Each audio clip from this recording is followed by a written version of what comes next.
Okay, we have with us again Sir Nery and Coach Tammy Fletcher from the Pambansang Rugby Liga ng Pilipinas sa Philippines Sampaguitas and Tama Raos.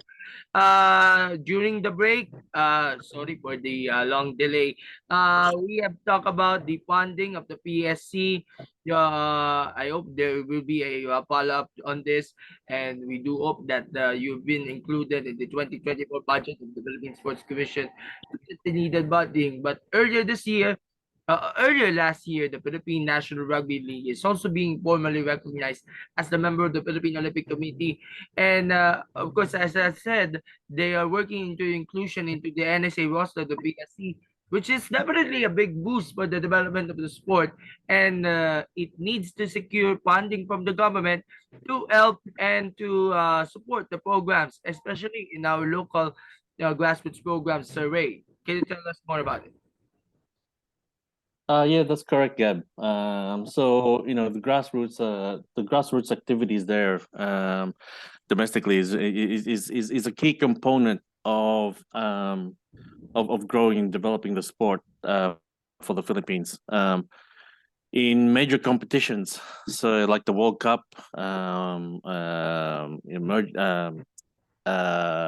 regional championships, and so on, there is a requirement that a ratio of the team needs to be domestic players. So it's important that we start the grassroots activities, with the government funding as soon as possible. Because the World Cup for the women's is even though it's 2028, it's not a lot of time to prepare and grow the sport and develop players. We want to set up an academy there. We want to set up proper development programs from youth level seniors, and we have a roadmap already planned for the next 5 years to ensure that happens. But a big component of that, like you said, is going to be securing the funding from the government, as well as any corporate sponsorship that we can secure as well. So yes, it's very important. It's great that we've got the recognition, which is the first step. It's been almost over a year and a half, I think, and discussions with the PSC around our budgets has been has been a long time. It's not easy to have the conversations, especially I can understand the PSC being busy, especially with the FIBA World Cup and SEA Games and so on. So there's a lot of activities that they need to take care of as well. But at the same time, we need to actually get our activities up and running ASAP. So at the moment, a lot of our domestic activities are being personally funded. So there's small sponsorship that's coming from Australia, and that's helping with the domestic competition that's being played there in Manila and Cavite. And But aside from that, there's also ongoing local tournaments that you mentioned a while ago in Rugby League, and it's great to know na hindi lang tayo naghahanap ng players from abroad. Could we have a solid grassroots development program that help kids achieve their success? So give us a background on the ongoing projects of the PNRL outside of our national teams based in Australia. So it's important that we have that junior development program first and foremost.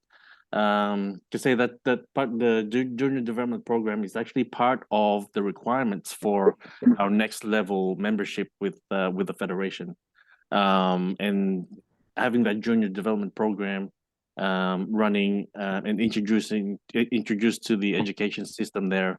We're looking at elementary schools, we're looking at universities, we're looking at senior schools, etc.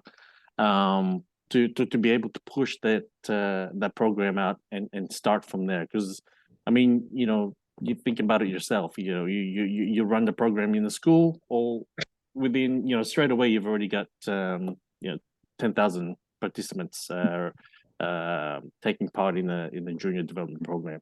So it's important that we target we target the main provinces there in the zone. Make sure that the concept is working, it's achievable, and then we mirror that concept across to the other islands in like Cebu and Mindanao. We've had so much interest around the rugby league in Mindanao. I'm hoping that we can set up a competition there for the interested parties and interested teams there. I think some of the union players and union teams they actually want to participate in rugby league, but there's no competition there in Mindanao yet. So, we want to support that interest, and hopefully we can push some rugby league development in Zamboanga, and help create and develop that opportunity.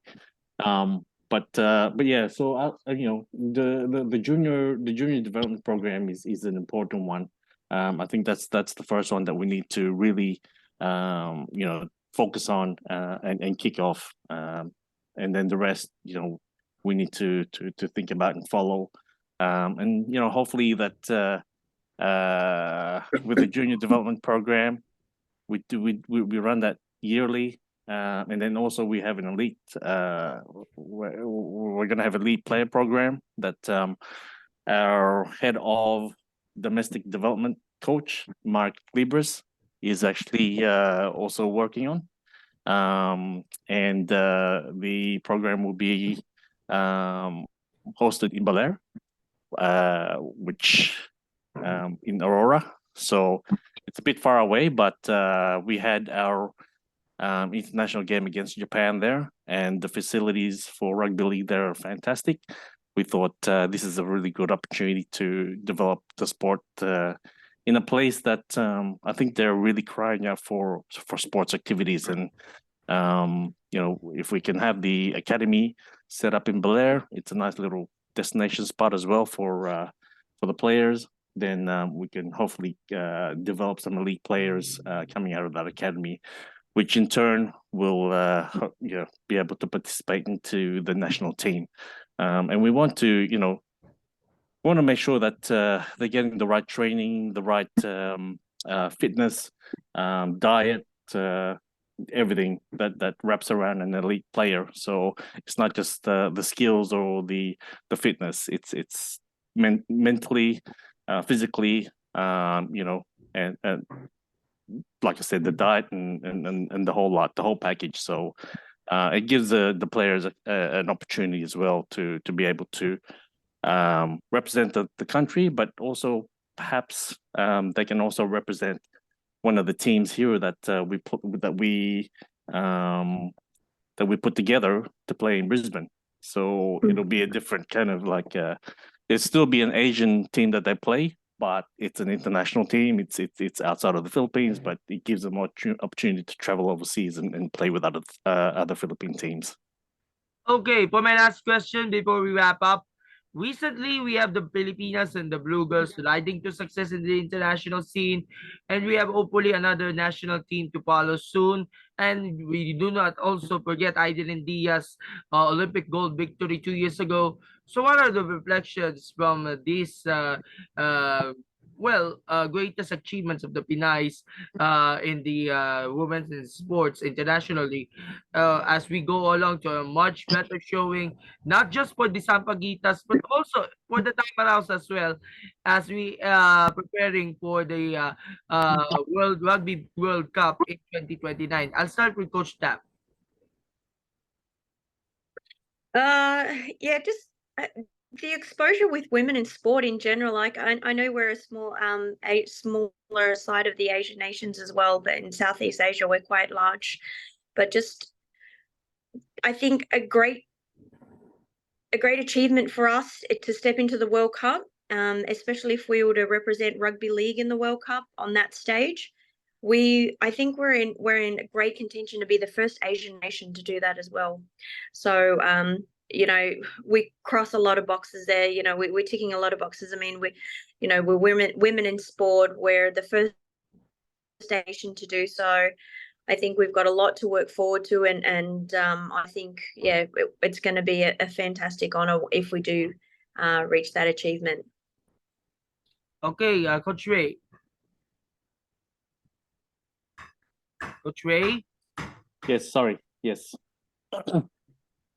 Oh, look, I just have to agree with Tammy's response there. There's not a lot to add on to that, but you know, it's important, especially with the growth of women's sports and the way it's heading globally. You can just see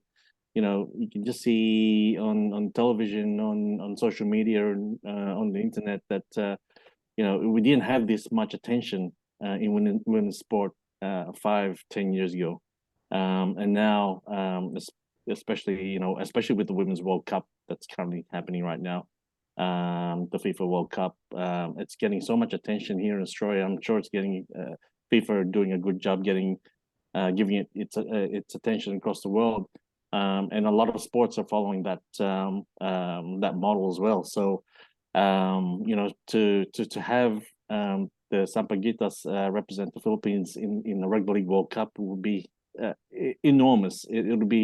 It's one of my dreams come true, and I think if we can make that a success for the team and for the country of the Philippines, there's not a lot left to accomplish apart from getting the men's team to represent as well. All right, so that is a great plans, and we do hope for better support from our government, from the private sponsors, potential private sponsors, and of course the Filipino sports community in the efforts to spread rugby league here in the Philippines, but also finding wonderful and remarkable talents abroad to maximize our need to be prepared for the upcoming international competitions for both Sampaguitas and Tamaraw. So as we wrap up, let's do our photo op, and then we have a closing remarks. So let's do a thumbs up and smile in 3, 2. All right, 1, 2, 3. Okay, so for our closing part, we have some few parting words for our viewers. You want to say your message to our supporters of the Sampaguitas, the Tamaros, and the PNRL. I'd like to start with Coach Tam. I think if anyone's listening out there, if anyone's interested, and if we sparked a little interest there, I think it's just really important that everybody gets on social media and everybody starts following the PNRL on Instagram, on Facebook, just to be a part of our journey as well. And it's also a great community so that we can see everyone's comments as well, and the followers and the likes and things like that. It's just good to know that we've got that support, and that we've got support coming from around the world. And I think social media is such an amazing platform to be able to do that, to reach every corner of the world, and have just find everyone. So I think it's really important that if you don't have, I think Ray might share those platforms with you there, but if we can get everyone on Instagram and everyone on our Facebook page, and then also jumping on our website, even if there's any young female players out there as well, young, old, anyone aspiring to be a female player, you just reach out via social media. Ray's got he's working tirelessly there in the background on Facebook and Instagram, and then we've also got a registration link as well. So we're happy to share that registration link so that anyone from across the world with Filipino heritage that wants to be a part of these international teams, you just need to register on those links. Then we've got that first communication with you then, and then we can open up that lines, reach out to you, and then try and get you on board from there. So that's definitely probably the biggest, most important thing that we can promote at the moment is just spreading the word, getting everyone on board, and getting everyone registered who's interested in being a part of these teams. All right, thank you so much, Coach Tam. And finally, Sir Ray, you have to say something before we wrap up.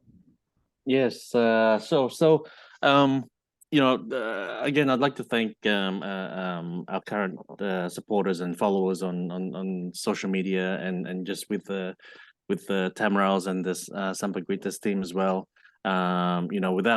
Without your support and without your backings there, we wouldn't exist. And so it's important that we need to acknowledge the supporters that we have right now, but like Coach Tammy said, please continue to support and follow us within the Filipino community, even worldwide with the Rugby League community. Follow us on our social media. Any domestic Filipinos who are keen to take up the sport, again, please reach out to our social media page, and also on our website. There's a registration system there that you can register your interest in the domestic competition. And even if you just want to be a domestic player and keen to represent one of the teams, we have a domestic leadership team there in Manila and Cavite who are doing a fantastic job in recruiting, building interest in the sport and coaching new players, on the basics of how to play the game. So it's really important that that continues. And if you register on our website about your interest to be part of the domestic rugby league community, we can put you in touch with the leadership team there in Manila, and they will be more than happy to reach out to you and get you prepared and invite you to the training sessions. There's training sessions at UP at Sunken Gardens. They normally train there on Sundays, and also in Rizal Park. One of our foundation teams, Manila Storm, train in Rizal Park on Sundays as well. We have teams in Cavite, the Cavite Tigers. They train out of the Cavite State University, and I think it'd be great if we can get some more domestic players involved in the rugby league teams and be part of the domestic competition and be part of the journey as well domestically to grow the sport. Thank you. All right, and thank you so much, Sir Ray and Coach Tam, for this nice conversation. And keep in touch for more updates about the rugby league here in the Philippines, and of course, the developments in the national team. And we look forward to a brighter future ahead for rugby league in the country. And we do hope and manifest that our Philippine teams can make it in the 2029 Rugby World Cup. So again, we'd like to thank you for your support to us, and I hope this not be the last time that we will talk about rugby league. There's more to come, and we'll see you guys very soon. Bye-bye po, and God bless you. Maraming salamat po. Salamat, Gab. Take care. Thank you po.